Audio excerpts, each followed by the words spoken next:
Good afternoon, everyone.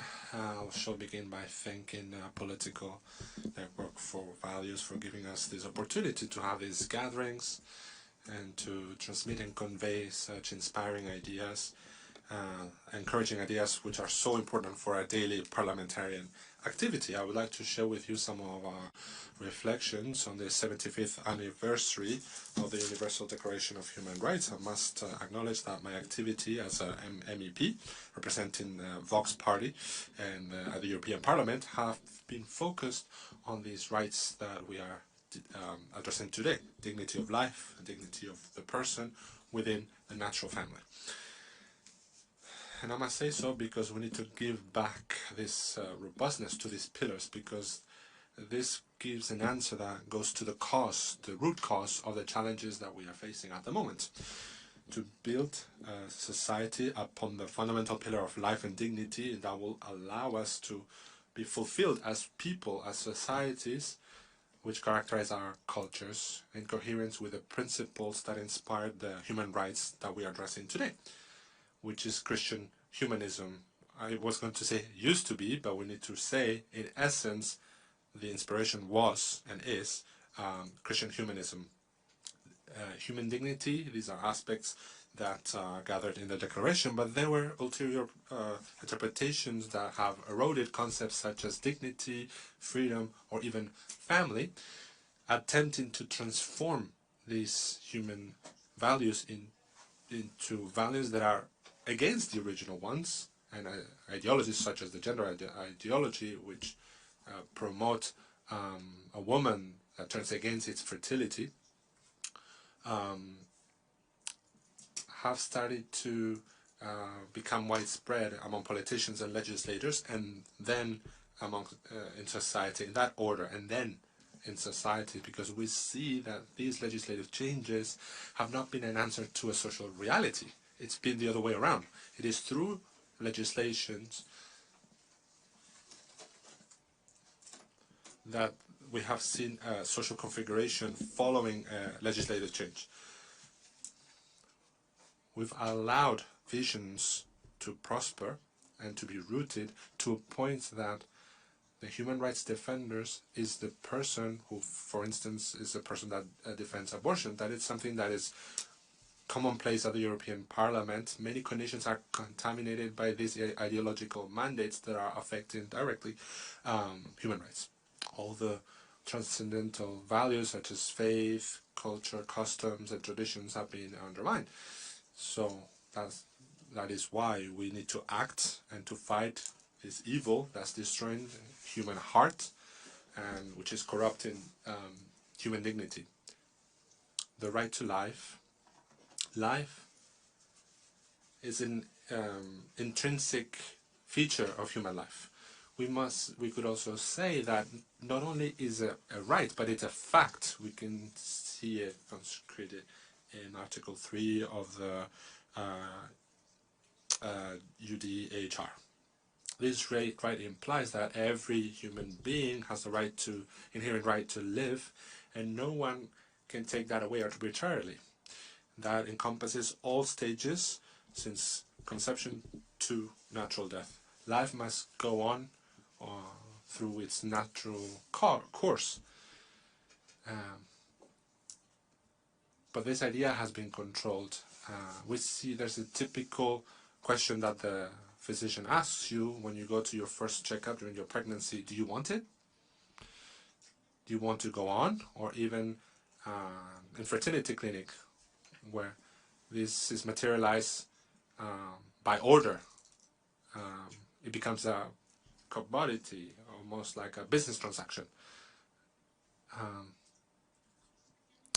It's particularly painful when we see this practice of abortion and euthanasia, because it's called on the so-called freedom of choice, and we force someone to end their life for people who really need support system. They manipulate the mother because they feel like they are a burden that needs to be unloaded.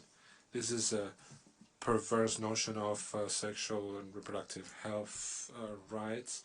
These are rights that are contravene the nature of women. They make them renounce to what they love the most, which is their unborn babies.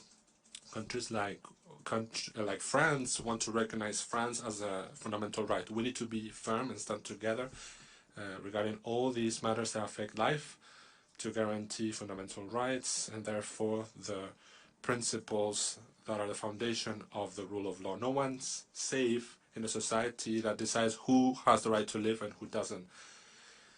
Anyone might be invited to so-called or quote-unquote no longer be a disturbance. The other day we were talking to someone from Canada and they were telling us that in their country 31 people a day resort to euthanasia, often because of they're lonely or because of poverty. Motherhood should be a source of joy, which it is. We must try to revert the demographic trend through social policies, supporting birth policies. That means that I need to conclude. Do I need to wrap up yet? No? Okay. Okay, we need to appreciate life, and that means we need to guarantee this commitment towards prosperity, medical attention, necessary care services. Those who appreciate life will promote political measures that will create living conditions for people to prosper and to live in dignity. That's why to live in dignity is a political commitment with prosperity. Do we really think that people who don't appreciate life will really try to seek the environment that would respect human dignity? Of course not. Human dignity is its intrinsic value of every human being. To recognize this dignity that's inherent to every member of a human family is a precondition for peace. Dignity is the common denominator of all human beings. In fact, that makes us equals in dignity, because we're not equal in anything else. Every person is unique. However, nowadays, equality is being perceived in a way where we're really rejecting people when their quality of life does not, quote-unquote, meet their standards.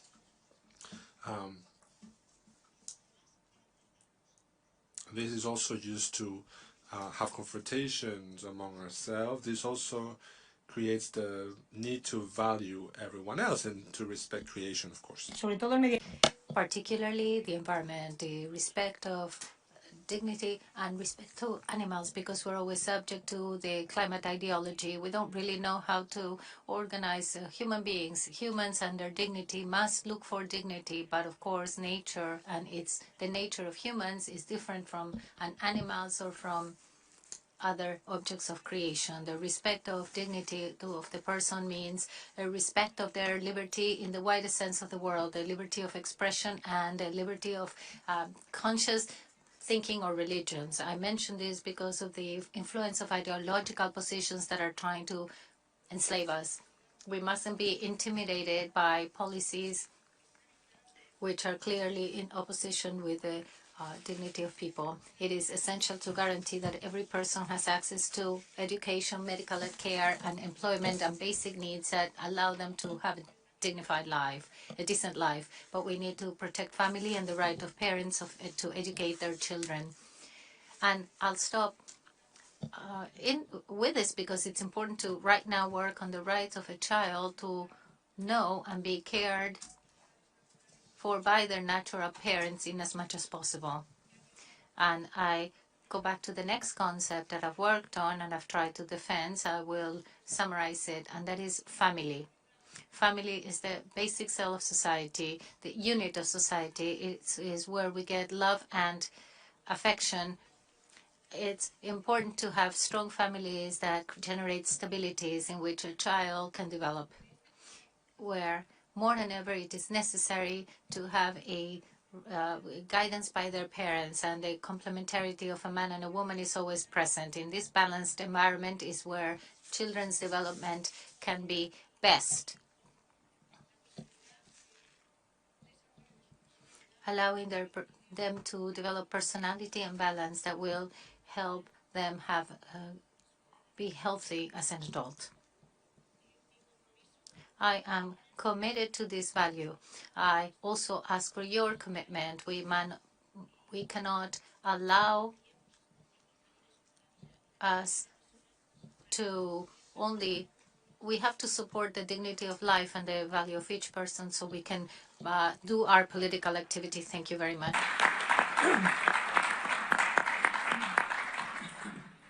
Raul Latore, you have